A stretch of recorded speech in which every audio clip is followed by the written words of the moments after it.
listening to PetLifeRadio.com.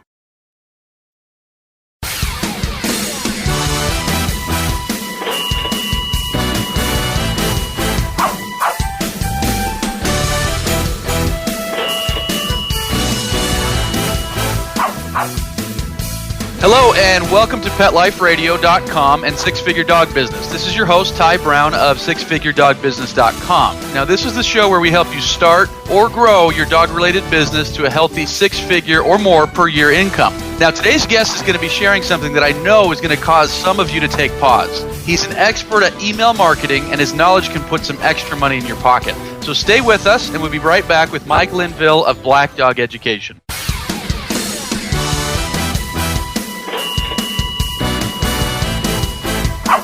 Sit.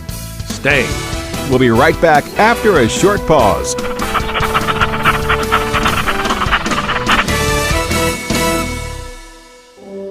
Dog Shelter Blues, the new novel by Mark Conkling. This hard-hitting story lights up the world of animal rescue with engaging characters and their pets, struggling with their own internal demons as they attempt to rescue innocent creatures that sometimes bring a mysterious transforming power to broken lives.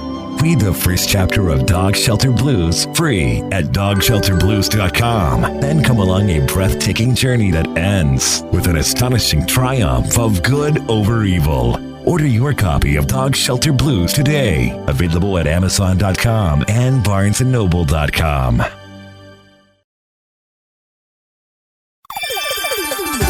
Let's Talk Pets on PetLifeRadio.com.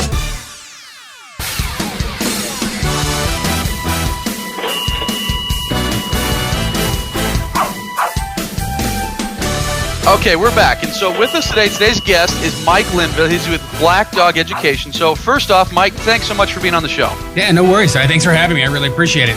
Yeah, so I'm looking forward to what you have to say, because what you have to say is, I know a lot of people in our industry, when I'm talking about the pet industry, are not doing it. But before we get into some of this meat and potatoes, let's introduce you. Who are you? What's your business? What's your experience? What kind of things do you guys work on? That type of stuff. Yeah, no problem. So yeah, again, like you said, my name's Mike Linville. I have a company called Black Dog Education, and we are a web development and marketing firm. So we help companies that want to build their business, whether it's with email marketing, social marketing, whatever the case may be. We really like to spend a lot of time on email marketing because that's one of the areas that we've found people, they don't really spend a lot of time doing it. And, the nurture aspect of, the relationship that email marketing can create is so important. So, we really like to spend a lot of time in that arena. And, I like to think that we're pretty good at it, but, we'll see. Opinions vary. Gotcha. Well, good. Like I say, I've known of a lot of businesses that have used you guys. And so you guys have a ton of street cred in the industry. So now, I want to kind of enter the conversation that I know a lot of listeners are having in their head right now. They're saying something to the effect of, I hate getting emails trying to sell me stuff. In their head, they're saying that they hate it or it doesn't work on them. So why would they ever want to do email marketing? Well, email marketing, it's one of those places or one of those topics that it really there's a lot of different elements to it. And you just put the term email with it and people automatically think spam. They automatically think people trying to bombard them with sales messages and pitches and stuff like that. And, it's really not that way, because if you sit down and you really take a look at it, it's a really effective line of communication. And, for everybody that's listening, you probably do get a lot of spam and you probably do get a lot of junk messages and people that are trying to push their sales messages or whatever their deal is to you. But you also probably have those newsletters that you really enjoy getting. The ones that are providing value, the ones that are providing, meaningful content for you and your business. So, what it really boils down to in terms of how email marketing is going to be effective is it really boils down to content. What kind of value are you bringing with your newsletter? Like, if we've got somebody that just says, hey, I want to do a series of email blasts that are going to sell my stuff, typically I'll tell them no, because it's just not going to work. Right? You've got to be able to build the relationship with your customers before you start asking them for purchasing. Okay, and let me ask you this question. I'll put you a little bit on the spot, and so I don't need any specific names or I don't need any specific numbers, but I want to encourage somebody to do this. And so if I want to take somebody and say, okay, I know you've never done email marketing, but I want you to do it, I know one thing that's going to help them do that is maybe hearing how it's helped another business. So again, we don't need any names if you don't want to share any names, but can you give us a few ideas of what email marketing has done for a few of the clients you've worked with? Sure. So one of the best things that we really help people with in terms of their email marketing is really in terms of the nurture. So, going out and getting the sale is one thing, or going out and getting somebody on your list is one thing, but you would be amazed at the number of people that just stop right there, or they get people on their list and then they maybe send out messages once a month or once every couple of months, sporadically. And typically the messages that they send out sporadically are when they need an influx of cash. So it's pretty sales oriented, and it just doesn't work. So what we like to do is we like to figure out, okay, how do we create that communication? So for example, if you had a customer that was sitting in front of you, what would that conversation look like?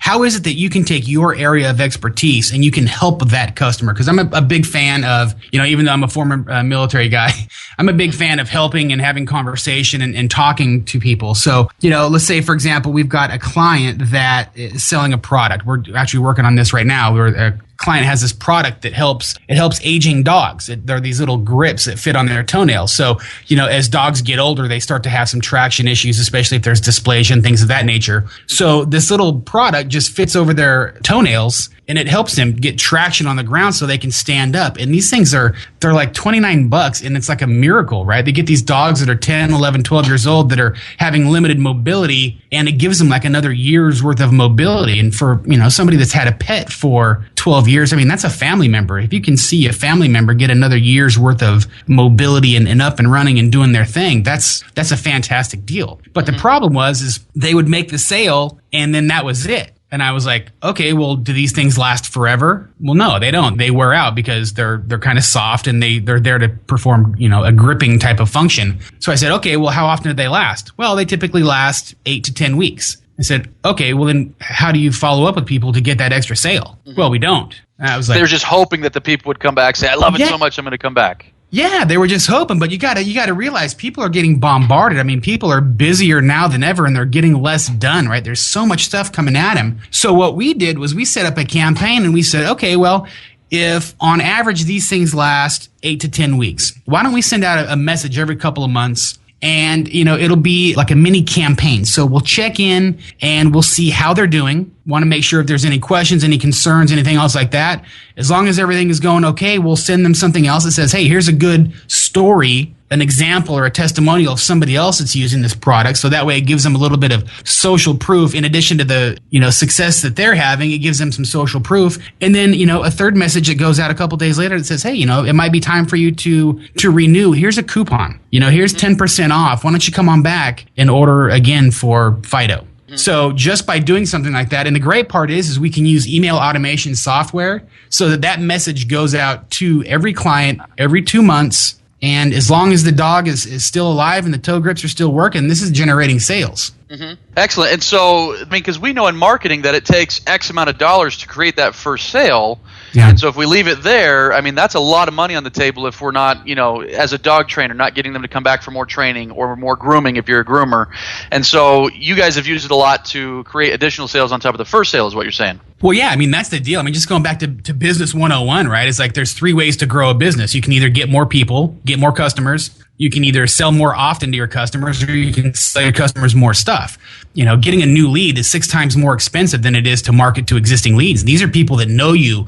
And as long as you don't suck, right? As long as your product or your service is good, these people are going to want to do more business with you. Sometimes they just don't think about it. So, what we can do is we use lead nurturing or sales nurturing to kind of, put ourselves in front of them when they're ready to make another purchase. Awesome. And so let's say, someone's listening to this and they're starting to become a little bit converted. They're like, all right, Mike knows what he's talking about. I do need to be emailing my customer. I got him snowed. We got him. And so they just said, okay, maybe I should start to think about doing this. What's a tool that you guys use? Because obviously, you can't be getting into your Gmail account and like going every single customer and doing this and that. Because you talked about an automated system. What's an automated system? How does that work? Well, there's different systems that you can use, and a lot of them they vary based on budget. So if somebody was just getting started, they can use email systems like Aweber or Constant Contact or iContact, MailChimp. There's a ton of them that are out there that are relatively inexpensive. They make it really easy for you to put a sign up box or something like that on your website, so that people can start to sign up for your list. And I mean, you can, use a relatively simple download. Here's the top 5 questions that people want to know, something like that, to, incentivize people to sign up. Beyond that, you can go with something like an Infusionsoft. That's the one that we use. And what Infusionsoft is it's actually a built-in system that has CRM, so your contact management. Mm-hmm. It also has e-commerce, and it also has email marketing. And the reason why we use that is because it can share the data. Now, the problem with going with a lot of these little one-off systems like Aweber and Constant Contact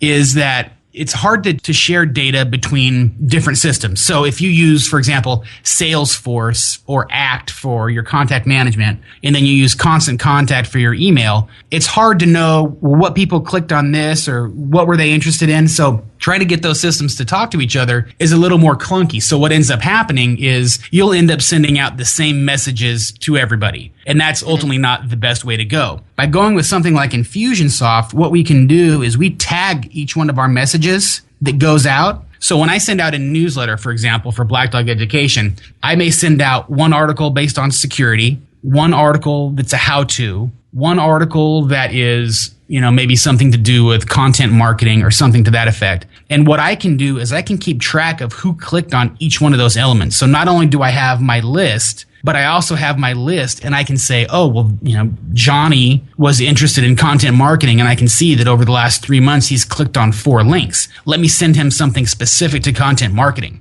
And when you can start to get that level of segmentation or that, that granular with your list, people, they come out of the woodwork. They think you're like some sort of a mind reader or something because they don't understand it. They don't know how you got the information, but all they know is that they're interested in content marketing, and then you send them out something that's absolutely specifically targeted at them. And we all know with marketing, the more specific and the more targeted you can be to the user's desires and needs, the better your chance of conversion is. And that's huge. And I'll attest to exactly what you just said. We've been looking at Infusionsoft at my company for the exact reason that you're mentioning. We currently use Aweber.com and we use OneShoppingCart.com. And you're right, getting them to work together, it's a bit of a nightmare. And so I hire programmers to do this, and I hire programmers to do that. And what we end up with is something that probably would be a whole lot easier if we just got Infusionsoft. And so, but the bottom line, what you're saying is, maybe somebody that's starting off, they don't need something as big and as bulky as an Infusionsoft, but, look at MailChimp or look at Aweber or something like that just to start making this list. Now, let me ask you a follow-up question there, because you mentioned putting something on their website. Now, when I'm consulting with clients, that's one of the first things I want them to do is get some sort of form on their website. Where do you like to put that form offering something so that people will enter their information? Typically, I'll put it homepage, someplace close to the top right corner. So, a lot of the newer designs right now, we're using a lot of like large homepage sliders or large graphics. I'll usually put it on the right side of the page, just under that. Something that's going to grab people's attention, but something that's going to be above the fold of the page. And then what I'll also do is, a lot of the stuff that we see going on now is all, a lot of WordPress-based sites, things of that nature where, they've got sidebars that are carried throughout the site. We'll also put them in there. The thing is with web users, and this is just based on experience over the last 15 years of building sites and tracking what people are doing, is that no matter how beautiful the site looks, no matter how easy the navigation is, if you don't tell people what you want them to do, they're not going to seek it out. They may not even know that you have a newsletter sign-up box that's down in the bottom. You've got to put their eye on it. Even with WordPress, sometimes we'll play with things like pop-up windows. And I know that, people, they've got a weird feeling about email. They even have a weirder feeling about pop-up windows, but they convert. If it works, you don't argue with what's working, I guess, right? No, absolutely not. I mean, and the big thing is going to be just making sure that people know that it's there and that it's an option. Something as simple as modifying an email subject line. When I first started realizing how many emails I send out per month, I was like, let me just modify my signature line and say, hey, sign up today, for free for tips, tricks, and, something else with a link to my sign up page. And we started getting signups. So when you put these things out there, you put them out in social media every once in a while, you just start letting people know that that's an option. And so the dog trainer, the dog groomer, the pet sitter, the dog walker that's listening to this right now, saying, okay, I need to be doing email marketing. I need to get my Aweber, MailChimp. I need to get my box on my website. What are you going to tell them as far as how often they should be mailing to their people, to their prospects or their customers for that matter? How often and what? What should they be emailing these folks? Well, let's take a dog trainer, for example. So what I would do is if I was working with a dog trainer, there's a couple of things that we need to talk about here. The first thing is, how are we going to get the email? Because I see a lot of people that just have a box that says, sign up for my newsletter. And as cool as we like to think that we are, people are getting hammered with spam. So unless you give them an incentive, a reason why they want to be able to sign up and receive emails from you, because they don't know how often you're going to send. They don't know what they're going to be like. They're kind of going out on faith just based on their relationship with you. And if you don't already have an existing relationship that's solid, they don't really know what they're going to get. So the first thing I would do is I'd say, let's talk about lead generation. And if I was a trainer, it's something simple like, what's the most common problem that people are experiencing? Maybe it's that people's dogs are, missing in the house, or maybe it's the fact that people's dogs are barking like crazy when the doorbell rings, or whatever the common thing is that they get. So what I would do is I would put together just a tiny little ebook that solves that problem. Here's 7 tips to get your dog to stop barking. And just give away that information. See, I'm one of those people that I believe kind of in abundance. And I think that when people hire me, it's not just because of something that I've shown them. It's because they feel like we're good at what we do. We're cutting edge. If it's something that we're showing you now, we also have 58 other tricks that you could use in the future. So, it's not like you're giving away the shop, so to speak, but teach people something. Because if you can teach somebody something and actually have it work and be valuable content, now they're going to love you. They may not be ready to buy from you, but they're going to love the fact that you taught them something and that you helped them out. So it's kind of, there's going to be a certain amount of that law of reciprocity. Like, you've done them a favor, now they're going to kind of do you a favor. So when it comes time to purchase, or time to, get a hold of their ill-mannered dog, they're going to know where to come. So the first thing is you talk lead generation, something like that, real quick ebook, super simple to put together. They don't even have to be incredibly beautiful. You don't have to do like Illustrator. You can go to Odesk and have somebody, create a nice cover for you for $10-15 and call it a day. But then in terms of how often do you mail to them, I guess a lot of that really depends on what kind of content you want to be able to send out. I don't think that you can go out every week. Honestly, I just think that people get inundated too much. I would probably say start with a monthly newsletter type of an email distribution, have a mix of the content, and really see what people are liking, see what kind of comments you're getting. Maybe go out with a special coupon, maybe go out with a how-to article. This is how to do something real quick, just something like, this is how to teach your dog to lay down. This is how to whatever. And then maybe just a general kind of interest story. Something that just puts a bit of a human touch on it. Again, email marketing, email by itself is kind of an impersonal medium. The web itself is. It's, you're staring at a screen. So we want to try to be able to put as much of our personality into this as possible. And if it's like, hey, look, I like tattoos and rock and roll. So, put something about tattoos and rock and roll. It doesn't have to be all there, but that's going to give people a little bit of an understanding about who you are. And in the grand scheme of things, I think that at the end of the day, we should be looking at who is our best customer, not just who is any customer, because not all customers are created equal.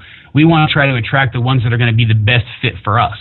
Excellent. And so this is beautiful information, because you're right. I think the lists that I get tired of are the ones where people are emailing me all the time, buy this, buy this, buy this. But like you're mentioning, if we can email them stuff that it actually, it's either interesting or humorous or improves their life or adds value to what they're doing, there's no reason why somebody's going to get angry. I mean, I'm sure, someone's always going to get angry. People like to get angry, but, overall people are going to be, okay with getting your email. The way that I like to look at it, and this is just kind of a way for me to think about it, is whenever I ask somebody to do something, if I'm going to ask them to purchase a product, if I'm going to ask them to sign up for a newsletter, I like to think about it as a cup. So every time I ask them for something, I empty the cup, and then now what I need to do is I need to start filling that cup back up with goodwill, and I'm not going to ask them for anything else until I get that cup filled up. So if I ask them for something, I'm going to go ahead and make sure that I send them out 5 or 6 or 7 pieces of information that are cool, interesting, just, non-sales stuff. and then maybe it's time to ask them for something again. But yeah, you're right. If you just try to go out and email blast after email blast and just try to sell stuff, you're going to find that your list is not responsive. You're going to find that people are going to unsubscribe from your list quicker than anything else, and it's just not going to work for you. I like that. I like that analogy of the cup. That's awesome. So what I want to do is I want to take a quick break, and when we come back, Mike's going to put some money in my pocket because I'm not as good at email marketing as I should be, so Mike's going to help me get better. So stay right with us. We'll be right back.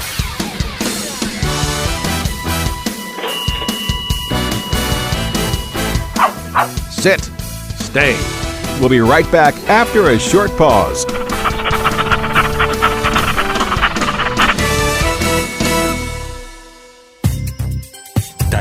The new Dyson Animal Vacs are powerful bagless upright vacuums for homes with pets. Air Muscle and Radio Root Cyclone technology generates the strongest suction power to powerfully remove dust, dirt, and pet hair from the home or car. To order your Dyson Animal Vac, go to DysonDeals.com. DysonDeals.com to order your Dyson Animal Vac today. Dyson, music to your ears.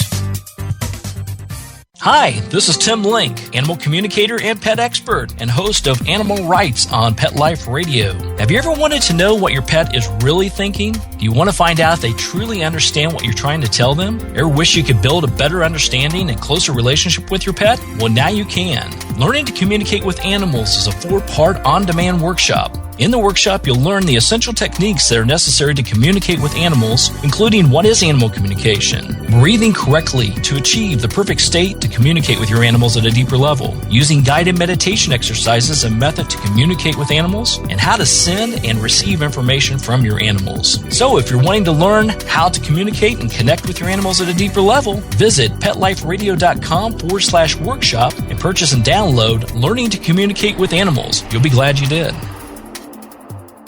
Hi, I'm Dr. Jeff Werber from Ask the Vets with Dr. Jeff here on Pet Life Radio. We want to hear from you. Listen in. We're on every Thursday, 1 o'clock Pacific time, 4 o'clock Eastern time here on PetLifeRadio.com. We are one of the only live shows on Pet Life Radio, and I'm here to answer your questions. So you can call in at 877-385-8882, or you can drop me an email to drjeff@PetLifeRadio.com, and hopefully we'll see you here on Thursdays. Let's talk pets. Let's talk pets On Pet Life Radio. Pet Life Radio. PetLifeRadio.com.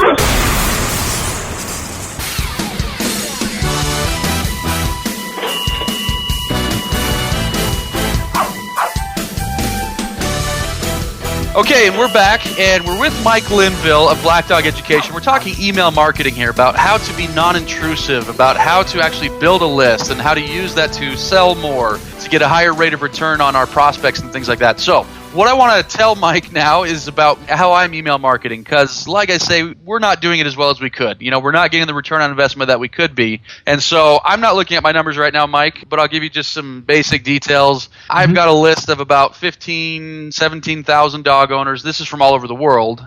Some of them have got on my list on one of my websites for, DVD products and things like that. And some of them have got on my list for our local Utah business for dog training and whatnot. And so, like I said, we've got this huge list, but it's not as responsive as it should be. I'm still able to make money out of it. I send out emails and we sell DVDs and we sell training, but I know there's a different level that I could be getting from my email marketing that I'm just not. And so that's probably not enough information for you to help understand how to help me. But what would your first question be to me in order to help me understand what I need to do better? Well, ultimately, if we hadn't had this conversation before, my first question would be, what are you doing to segment that list? Because, again, we don't want to send the same message out. You've got people that are in a broad spectrum in terms of how they're interacting with you. You've got some people that are purchasing services, some people that have already purchased products, some people that have just shown interest, whether they've downloaded some sort of a little pink spoon or some sort of a little freebie, but they haven't quite converted yet. So the first question that I would have is, how are we segmenting that list, and do you have the ability to send separate messages? Then I would probably go into a 30-minute diatribe about how awesome Infusionsoft is and how you need to get on that like 3 months ago. Gotcha. Because then you can set those lists up. Because the interesting thing is that for your local business, the messaging for that is going to be totally different than somebody that's purchased a DVD system from you, right? So if somebody's already purchased a DVD system from you, I don't know what your product looks like, but I mean, it's a typical Ascension model where you have one DVD and then maybe that leads into another DVD and maybe that leads into a coaching program, or maybe there's associated products that they may be interested in. Now, have you gone out and done anything like, have you asked people for testimonials based on your products? We've got quite a few testimonials. We got some really killer ones, as a matter of fact, yeah. That's awesome. So, one of the things that I really like to do for people, and again, I like to play with their existing customer base. I mean, we can go out and set up campaigns that will generate new leads, but that's usually something different. Usually when we're talking about email marketing, we're talking about existing customers and how we can make the most out of them. And, not to be harsh, but how we can get them to pay us more money. So the first thing is figure out where people are at. What have they shown interest in? What have they purchased? So, when we know where they're at and what the next step in the process is, then it makes it easier, because the conversation for the DVD piece is, like I said, it's going to be different than that for your local business. For the DVD piece, like just for example, one of the products, what does a DVD look like? Is it a single disc? Is it a multiple set? Most of them are 2 to 3 DVDs. One of our products for Fixing Aggression is like 10 DVDs plus some workbooks. But yeah, so 2 to 3 DVDs typically with a workbook. So what's the follow-up look like? So if I go in there and I purchase that product today, what am I going to get once I get the product? You'll get the product mailed to you, and then you'll get access to a membership portion of our website, which now that you're saying this, I realize this is where I'm screwing up, because on my membership portion, I'm encouraging them to interact with us and whatnot, but I don't really have much follow-up on the email end. I don't really afterwards say, hey, how are things going? Hey, do you got that puppy program? Do you want to get the basic obedience now? Or you got the advanced program? Do you want to get the aggression product now? I don't really have a follow-up that's very good after the fact. I mean, I think I have it in my autoresponder that they'll be emailed 2 or 3 times after they bought something just to kind of check in, but I don't really keep emailing them very much after that. Yeah, so I mean, that's one of the things that I would set up. And the great part about Infusionsoft, I don't know how far down that process you've gone, is that you can set these things up. And for me, I'm a visual person. Like if you saw the inside of my office, I've got poster boards and I've got about 60 feet of whiteboard in my office, and I draw and I mark and I do all this other stuff. So I can look at this and I can say, okay, this is what the process is going to look like. And the cool part is for you, once somebody's already purchased a DVD, you don't have to worry about getting back into sales mode. So, you can create a whole campaign that is just following up with them. Hey, wanted to make sure that you got the product. Hey, I wanted to make sure that, if you had any questions about this, here are some of the common problems that people have in DVD 3. And just, spend that time basically filling up that glass of coolness with these people. So that way, when it does come time, when they should be done with the product, or they should be done with, with the DVD, give them a reasonable amount of time, then you can go ahead and you can start asking them how did you like it? Send them over to a customer satisfaction survey so that you can get some feedback in terms of making the product better. Or, if they are happy with the product, then you can go ahead and trigger off, hey, how about referrals? Do you know anybody that might be interested in this? So you can set up an entire process that based on their reactions to the DVD, so that you can make the product better and then ultimately find out what they want next. This is beautiful, and I hope what people are getting out of this is just the scientific manner in which you go about this, because what you're doing is you're saying, okay, right now, this is getting us X amount of dollars. The way that we email, the way that we do this is making us X amount of money. Let's tweak this. Let's add an email. Let's tweak our headline. Let's see what that does for making us more money or less money or whatever. So many times I think us business owners, we just do crapshoot marketing, like, oh, let me try this, let me try that, and then there's no measurement.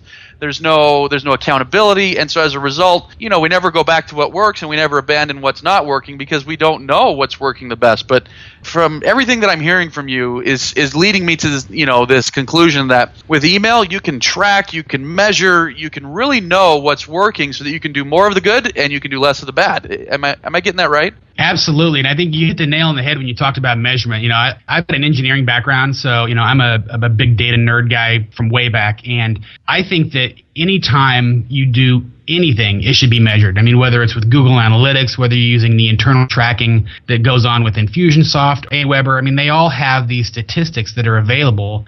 And most people just don't use it. I mean, we should absolutely be able to use it, because you can tell where in your process are people unsubscribing. Then okay, well, maybe I need to take on that message. Maybe I tried a joke that wasn't funny, or maybe I'm emailing too often. If you see that you're getting people dropping off your list, maybe it's coming out too often. The other thing for you too, Ty, I was just thinking about this. One of the things that I would probably do is in order to try to reactivate that list, maybe send out a survey or something like that and see what kind of information we can get from your list, because these people are going to like you. You guys put together good stuff. You can use that list as an opportunity also to get market research, right? Because, another way to easily make money in business is talk to people, find out what they want, and then give it to them. If you're a dog walker, for example, and even if you have 100 people that are on your list, 100 clients, if you were to send something and you were to be able to have conversations with 100 people, and you could do this via a survey and find out, well, what else can I do to make to make this service better?